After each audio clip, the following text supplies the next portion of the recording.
Hello students, welcome back to the drug desk. I hope ये video upload हो जाए क्योंकि पिछला वीडियो ब्लड का अपलोड नहीं हुआ था और आई थिंक ये वीडियो अपलोड हो जाएगा। लाइटिंग का मैंने थोड़ा चेंजेस किया है। आई होप आप लोग को सब कुछ क्लियरली विजिबल हो रहा होगा। ठीक है, टाइम वेस्ट नहीं करते हैं, सीधा स्टार्ट करते हैं। ब्लड का सेकेंड पार्ट है, फर्स्ट पार्ट ऑलरेडी अपलोड हो चुका है, तो आज सेकेंड पार्ट पे आते हैं सीधा। That is the second part of the blood.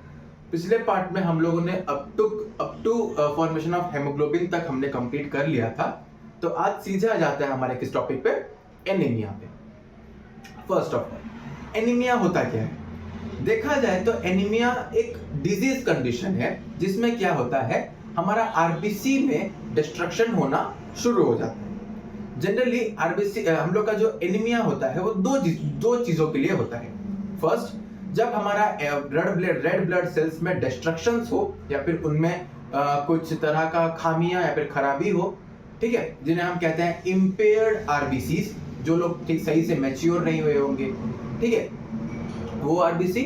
और दूसरा जो कि होता है जिसमें हम लोग का लॉस ऑफ आरबीसीज बढ़ गया हो।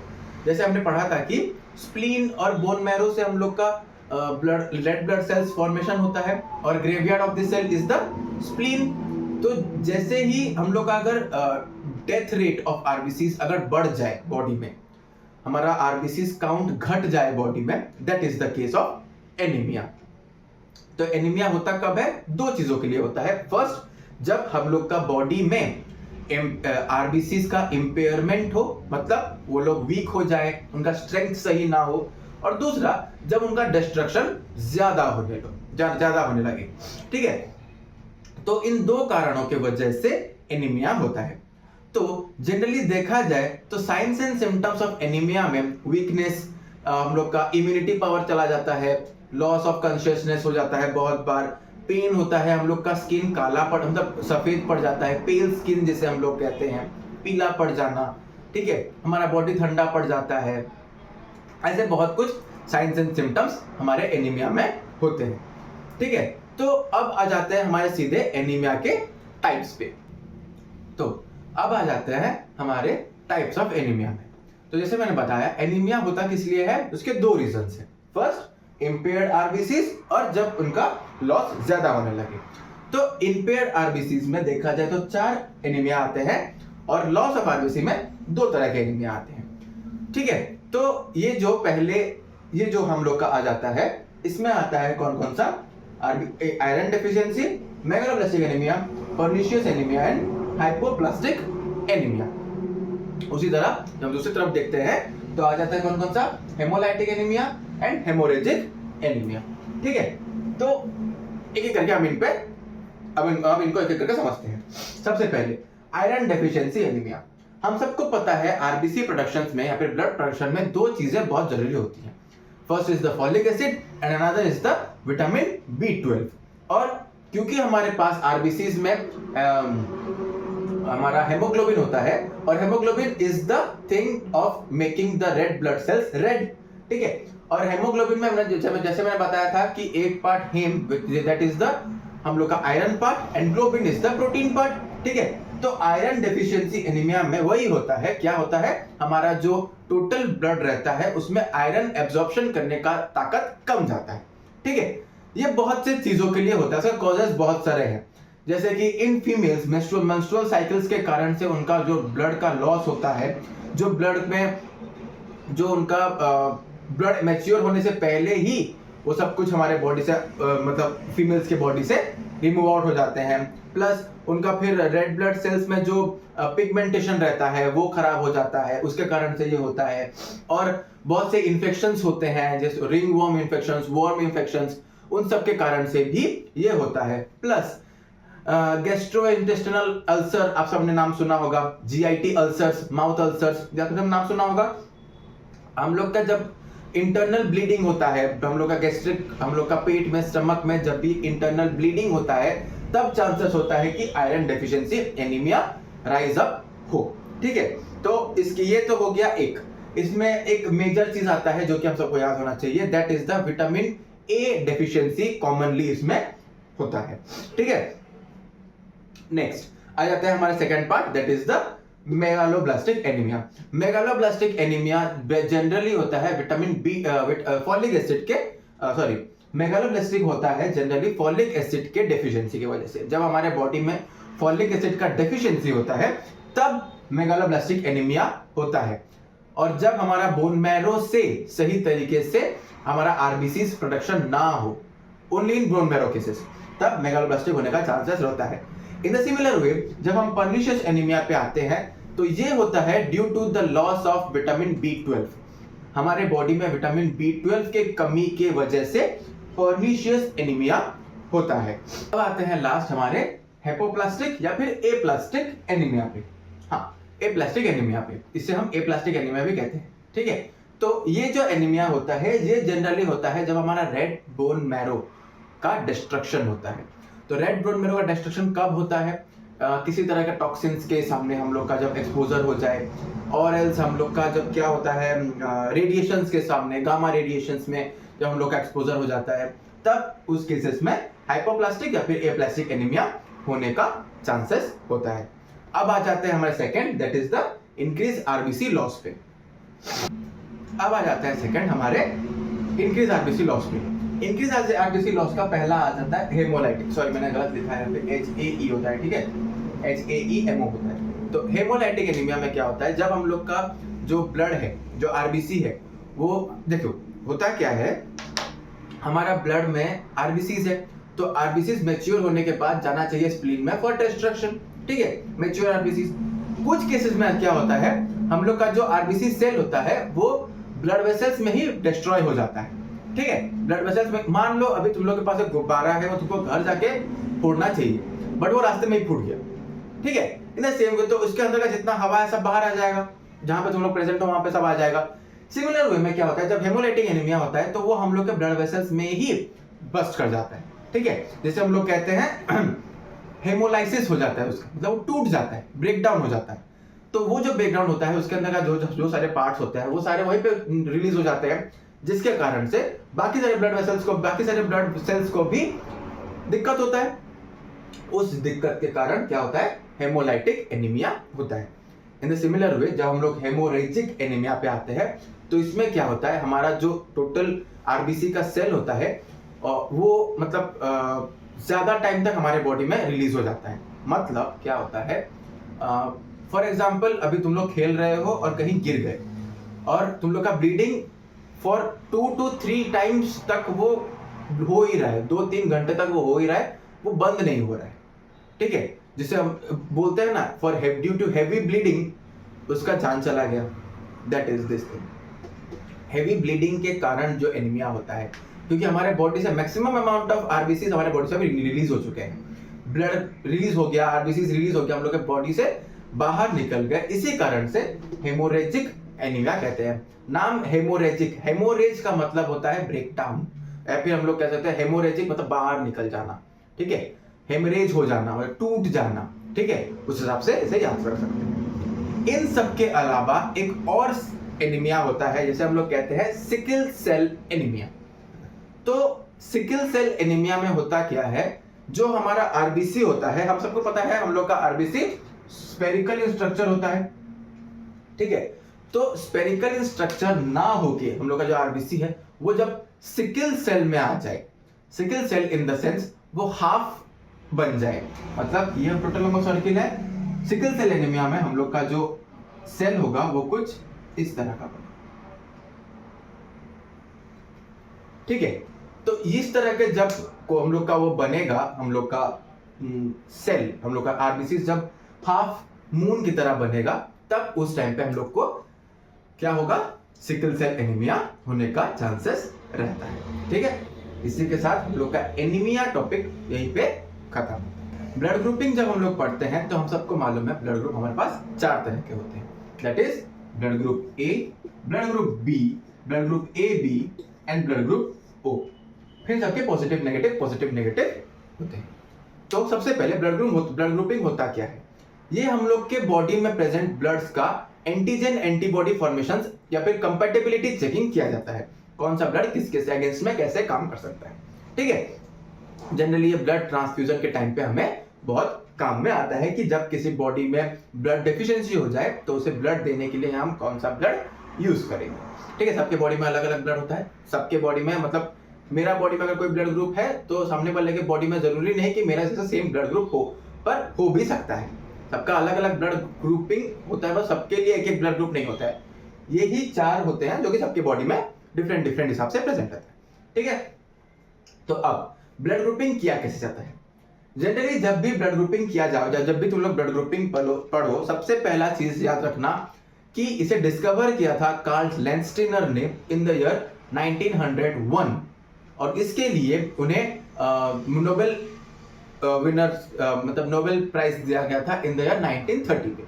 ठीक है, तो और 1930 में इन्होंने एक और काम किया था, दैट इज रिसर्च फैक्टर निकाला था, RH फैक्टर निकाला था, जो कि एक रिसर्च मॉन्की पे किया गया था, उसका नाम था रिसर्च मॉन्की, एक ब्रीड होता है। ठीक है, तो उसके हिसाब से फिर इनका पॉजिटिव नेगेटिव उन्होंने डिस्कवर किया था। तो सबसे पहले आ जाते हैं ब्लड ग्रुपिंग कैसे करते हैं। तुम लोगों ने सबसे कभी ना कभी तो किया ही होगा, पर मैं आपको बता देता हूँ कैसे होता है। ठीक है, तो एक क्या किया जाता है, सबसे पहले आपके हैंड में एक छोटा सा पिन से प्रिक किया जाता है, पंच किया जाता है, पंक्चर किया जाता है ताकि ब्लड बाहर निकल सके। ठीक है, उसे हम कहते हैं प्रिक करना। ठीक है, प्रिक करना या फिर पंक्चर करना। ठीक है, हमारे बॉडी से ब्लड बाहर आया तो उन ब्लड को 3 जगह पर डिफरेंट डिफरेंट तरह से उन्हें हमें एक स्लाइड पे लेना रहता है, 1, 2 एंड 3। ठीक है, 3 ब्लड ग्रुप 3 जगह पे हम लोगों ने ले लिया। अब उन तीनों पे कुछ केमिकल्स आते हैं जिन्हें हम कहते हैं एंटीसेरा।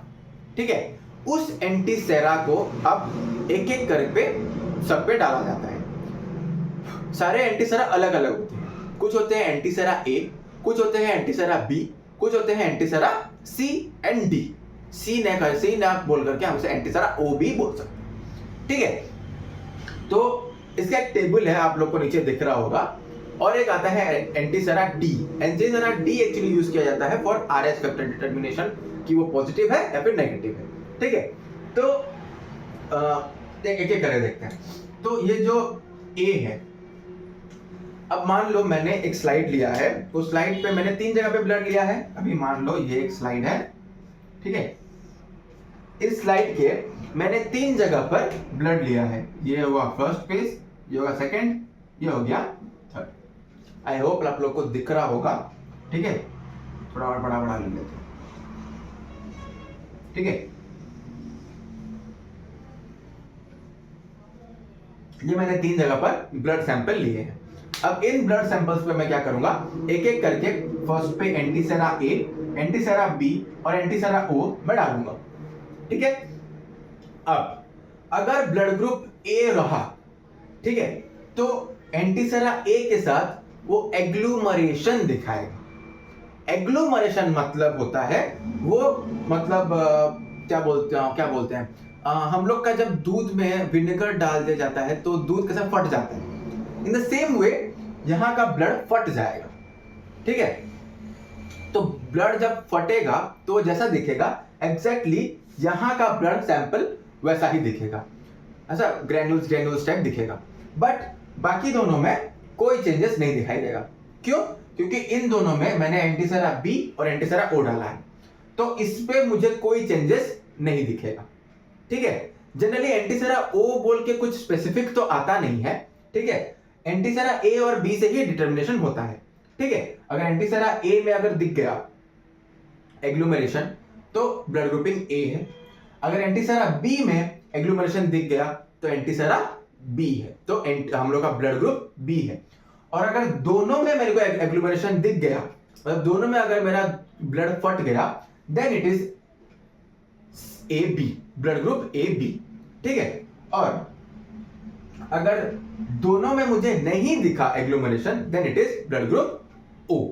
ठीक है, ये जो थर्ड सैंपल मैंने ले रखा है, ये जनरली लिया जाता है फॉर RH फैक्टर डिटरमिनेशन। एक जैसे मैंने बताया कि एक और आता है दैट इज एंटीसेरा D। अगर एंटीसेरा D मैंने इस पे डाला और यहां पे मुझे एग्लूमरेशन दिखा, देन इट इज पॉजिटिव। ठीक है, और अगर एग्लूमरेशन मुझे नहीं दिखा, then it is negative. Simple चीज है, एग्लूमरेशन दिखा, A मैंने डाला है तो A ब्लड ग्रुप, B मैंने डाला है तो B ब्लड ग्रुप, दोनों में दिख गया AB ब्लड ग्रुप, दोनों में नहीं देखा O blood group, antisera D डाला, इस पे मुझे पॉजिटिव आया, मतलब एग्लोमेरेशन आया, देन इट इज पॉजिटिव, और अगर नहीं आया देन इट इज नेगेटिव। ठीक है, तो इस हिसाब से ब्लड ग्रुपिंग किया जाता है। ठीक है, अब आते हैं हमारे नेक्स्ट पॉइंट, नेक्स्ट टॉपिक पे। तो अब आ जाते हैं हमारे लास्ट टॉपिक पे, जो कि है कोआगुलेशन। ठीक है, सबसे फर्स्ट कोआगुलेशन मतलब क्या है? कोआगुलेशन या फिर क्लॉटिंग हमारे बॉडी में कब होता है? फॉर एग्जाम्पल, अभी मुझे चोट लग गया तो मेरे बॉडी से ब्लड निकलना शुरू होगा, तो वह ब्लड कुछ टाइम के बाद बंद होना चाहिए, ब्लीडिंग जो हम लोग का स्टॉप हो जाना चाहिए। तो उस ब्लीडिंग को स्टॉप करने का जो मैकेनिज्म है that is called as coagulation. जो स्टॉप होता है that is called as coagulation और क्लॉटिंग, जो कि आप सबने पढ़ा होगा प्लेटलेट्स करते हैं। ठीक है, प्लेटलेट एग्रीगेशन ये सब हमने पढ़ा हुआ है। ठीक है, तो अब हम उन सबका एक कॉमन मैकेनिज्म देखेंगे कि वो एक्चुअली होता कैसे है। ठीक है, जैसे ही हम लोग का प्लेटलेट्स मतलब जैसे हम लोग का चोट लगता है उसके बाद क्या क्या होता है उन सबको हम एक एक करके देखते जाते हैं। ठीक है, तो अब देखते हैं इसका एक टोटल प्रोसेस। ये आधा प्रोसेस है, इसके आगे का प्रोसेस जगह नहीं हुआ, मैंने बनाया नहीं, समझते हैं, फिर मिटा के मैं आगे समझाता हूँ। ठीक है, फर्स्ट इंजरी हुआ, कहीं भी इंजरी हो, इंटरनली इंजरी हो या फिर एक्सटर्नल इंजरी हो, इंजरी होने के बाद फर्स्ट वहां पे प्लेटलेट पहुंचते हैं। ठीक है, that is adherence of platelet. उसके बाद हमारे बॉडी में एक सब्सटेंस होता है that is called as PAF, that is platelet activating factor. ठीक है, अब ये PAF क्या करेगा? प्लेटलेट्स को एक्टिवेट करेगा कि अब तुम्हें यहाँ पे क्लॉट फॉर्मेशन करना है, यहाँ पे प्लेटलेट यहाँ पे एग्रीगेट होना है। उसके बाद क्या होता है, जो ये प्लेटलेट एग्रीगेशन शुरू होगा ये एक्टिवेशन होने के बाद वासोकंस्ट्रिक्शन होने का भी चांस है। ठीक है, प्लेटलेट यहाँ पे एग्रीगेट हो जाने का भी चांस है, और डायरेक्टली ब्लड क्लॉटिंग होने का भी चांसेस है। ब्लड क्लॉटिंग डायरेक्टली कैसे होगा, प्लेटलेट कैसे एग्रीगेट होगा, या फिर वासोकंस्ट्रिक्शन कैसे होगा, इन सब के लिए हमें फिर आगे देखना पड़ेगा। हमारे बॉडी में कुछ सब्सटेंसेस होते हैं जो कि डायरेक्टली वासोकंस्ट्रिक्शन करते हैं। ठीक है, जैसे कि एड्रेनलिन होता है हमारे बॉडी में। ठीक है, तो वो सब्सटेंसेस डायरेक्टली हमारे वासोकंस्ट्रिक्शन कर देते हैं, जिसके कारण से ब्लड हम लोग का ब्लीडिंग रुकने का चांसेस होता है।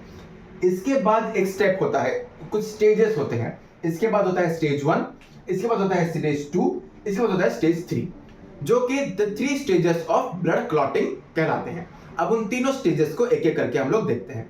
जनरली होता क्या है, ब्लड क्लॉटिंग या फिर ब्लड कोआगुलेशन में हम लोग का 12 क्लॉटिंग फैक्टर्स यूज होते हैं। वो 12 क्लॉटिंग फैक्टर्स ही हमारे बॉडी में हमारे ब्लड को ब्लीडिंग से स्टॉप करते हैं। जनरली ब्लीडिंग से स्टॉप करने के लिए या फिर कोआगुलेशन या फिर क्लॉटिंग का मतलब यही होता है कि हम लोग का जो ब्लड जो कि फ्लूइडिटी में प्रेजेंट रहता है, जो कि फ्लूइड हिसाब से प्रेजेंट रहता है, अब वो क्या होता है, चेंज होके कुछ पार्ट, सारे ब्लड में कुछ पार्ट फ्लूइड से चेंज होके जेली लाइक सब्सटेंस बना देते हैं, हल्का थिक जेली लाइक सब्सटेंस बना देते हैं। वो जेली लाइक सब्सटेंस क्या करता है, हमारे ब्लीडिंग को स्टॉप करता है। जनरली अगर देखा जाए तो हम लोग का जहां पे, मान लो ये मेरा हाथ है, ठीक है, ये मेरा हाथ है, मुझे यहां पे चोट लगा है, ठीक है, यहां पे, ठीक है, ये ब्लैक वाला पार्ट इज द वुंड।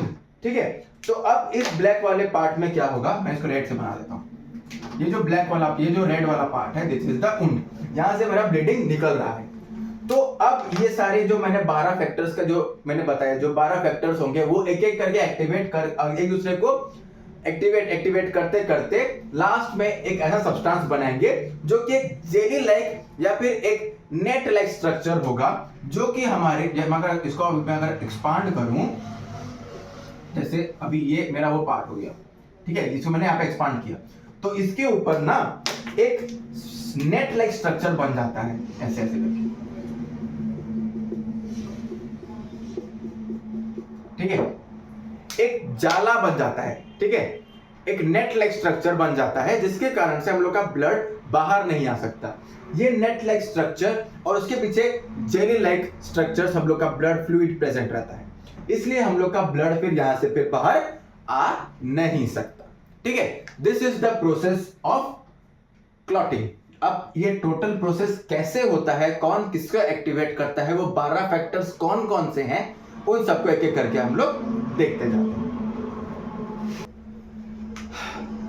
तो ये है वो सारे 12 फैक्टर्स जो कि हमारे ब्लड क्लॉटिंग में हेल्प होते हैं, मतलब काम में आते हैं। Factor 1 is the fibrinogen, factor 2 is the prothrombin, factor 3 is the tissue factor, factor 4 is the calcium ion channel, factor 5 is the labile, factor 6 is not known yet, अब तक इसका पता कुछ नहीं चला है। Next factor 7 is stable, factor 8 is anti haemophilic, factor 9 is Christmas factor, factor 10 is Stuart factor, factor 10 is plasma थ्रोम्बिनोजन activating factor, factor 11 is the Hegman, 12 is the Hegman factor and 13 is the fibrinase factor। ठीक है, मैं तब से 13 लिखा हूं but बोल रहा हूं 12 because factor 6 is not known, so it always remember there are 12 factors in the blood clotting। ठीक है, तो जब भी ब्लड क्लॉटिंग होता है तो 3 स्टेप्स में होता है, 2 स्टेप में होता है जनरली, समझ लो। ठीक है, एक होता है इंट्रिंसिक पाथवे, एक होता है एक्सट्रिंसिक पाथवे। इंट्रिंसिक पाथवे मतलब उस टाइम पे क्या होता है, जो हमारा ब्लड जो रिलीज हो रहा होगा वो आउटर एनवायरनमेंट के साथ कांटेक्ट में आएगा वो ब्लड, तब जो एक्टिवेट होगा। और दूसरा होता है जो कि होता है हम लोग का इंट्रिंसिक पाथवे,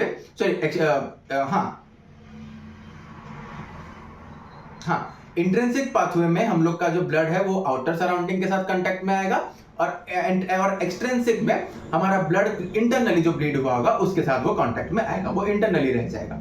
ठीक है, तो अब देखते हैं ये इंट्रिंसिक पाथवे और एक्सट्रिंसिक पाथवे में जनरली होता क्या है। आप लोग को नीचे यहां दिख रहा होगा। ठीक है, तो अब आते हैं सबसे पहले इंट्रिंसिक पाथवे में। इंट्रिंसिक पाथवे में जो हम लोग का हेगमैन फैक्टर है वो पहले इनएक्टिव फॉर्म से एक्टिव फॉर्म में आएगा, फिर आफ्टर दिस हेगमैन फैक्टर के बाद ये हेगमैन फैक्टर एक्टिवेट करता है स्टुअर्ट फैक्टर को, that is factor number 10। Factor number 10 को एक्टिवेट करने के बाद नेक्स्ट आता है वो PTA, that is factor number 11 को एक्टिवेट करता है। फैक्टर नंबर 11 को एक्टिवेट करने के बाद देन वो स्टेबल फैक्टर में आता है, या फिर हम लोग इसके बाद फिर वो प्रोथ्रोम्बिन फॉर्म में आके रुक जाता है, that is the intrinsic pathway. In the similar way जब हम लोग एक्सट्रिंसिक में देखेंगे तब वो चेंज हो जाएगा। अब शुरू होगा टिश्यू फैक्टर से। टिश्यू फैक्टर पहले हम लोग का रिलीज हो, पहले एक्टिवेट होगा। टिश्यू फैक्टर एक्टिवेट होने के बाद फिर वो आ जाएगा हम लोग का स्टेबल फैक्टर में। स्टेबल फैक्टर के बाद फिर वो हम लोग का आ जाएगा थ्रोम्बिन फैक्टर में। नेक्स्ट जो आगे सेम रहता है, जो कि दोनों इंट्रिंसिक और एक्सट्रिंसिक में दोनों का कॉमन पाथ रहता है, उसमें क्या होता है, हमारा प्रोथ्रोम्बिन है, प्रोथ्रोम्बिन से थ्रोम्बिन, थ्रोम्बिन से फिर थ्रोम्बिन जो है वो फिब्रिनोजेन को कन्वर्ट करता है कैल्शियम के प्रेजेंट में, फिब्रिनोजेन को कन्वर्ट एक्टिवेट करता है, फिर फिब्रिनोजेन नेक्स्ट आ जाता है, फिब्रिनोजेन स्टेबलाइजिंग फैक्टर के हिसाब से हेल्प करता है। उसके बाद जो हम लोग का फिब्रिनोजेन फाइबर्स होता है वो क्रॉस लिंकिंग करते हैं और बनाते हैं फिब्रिनोजेन फाइबर्स, जो कि हेल्प करता है किसमें, हम लोग का टोटल क्लॉटिंग में। ठीक है, this is the whole process of blood clotting. इसे एक बार फिर से सुन लेना, ठीक है, रिवाइंड करके फिर से एक बार सुन लेना। ये थोड़ा लंबा प्रोसेस है, मैंने थोड़ा जल्दी जल्दी बोल दिया जान के कि ताकि आप लोग इसे थोड़ा 2-3 बार सुनो, और जब तक ये आप लोग सुनोगे नहीं तब तक आप लोग ये समझोगे नहीं। ठीक है, तो ये ब्लड क्लॉटिंग का जो प्रोसेस होता है इसमें ये टोटल 12 सारे चीजें यूज होती हैं। ठीक है, labile factor, anti haemophilic factor, Christmas factor आप लोग को अब तक नहीं सुनाई दिया होगा नाम, बट इन सम केसेस ये लोग भी यूज होते हैं, बट हम लोग का वो अभी आया नहीं, जब आएगा मैं बता दूंगा। ठीक है, तो इंट्रिंसिक एक्सट्रिंसिक याद रखना। इंट्रिंसिक में सबसे पहले हेगमैन, हेगमैन के बाद स्टुअर्ट, स्टुअर्ट के बाद पीटीए, पीटीए के बाद स्टेबल, स्टेबल के बाद प्रोथ्रोम्बिन। ठीक है, यहाँ पे आया, ये हो गया इंट्रिंसिक का। अब आ जाते हैं हम लोग का एक्सट्रिंसिक में। एक्सट्रिंसिक में क्या होता है, सबसे पहले tissue, tissue factor, then stable factor, then PTA, sorry tissue factor, PTA, stable factor, prothrombin. Last में आके प्रोथ्रोम्बिन में छोड़ देना है। प्रोथ्रोम्बिन फिर फिब्रिनेज में कन्वर्ट होगा, फिब्रिनेज फिर आगे हम लोग का एंटी हेमोफिलिक, एंटी हेमोफिलिक से ये सब होगा किसमें, कैल्शियम के प्रेजेंट में, कैल्शियम के प्रेजेंट में फिर आगे वो जाएगा किसमें, फिब्रिनोजेन में, और वो फिर मैसेज स्ट्रक्चर बना देगा। इसका एक पूरा डायग्राम है किस तरह से वो क्या किसमें कन्वर्ट होता है, आप लोग को यहाँ पे दिख भी रहा होगा आई थिंक, और अगर पहले दिख रहा है और अभी नहीं दिख रहा है तो मैं लास्ट में इसका थोड़ा सा पूरा एक आपको डाल दूंगा। ठीक है, तो इसी के साथ हम लोग का blood clotting part total cover हो गया। मुझे तो नहीं लगता अब इसमें और कुछ पार्ट बाकी है।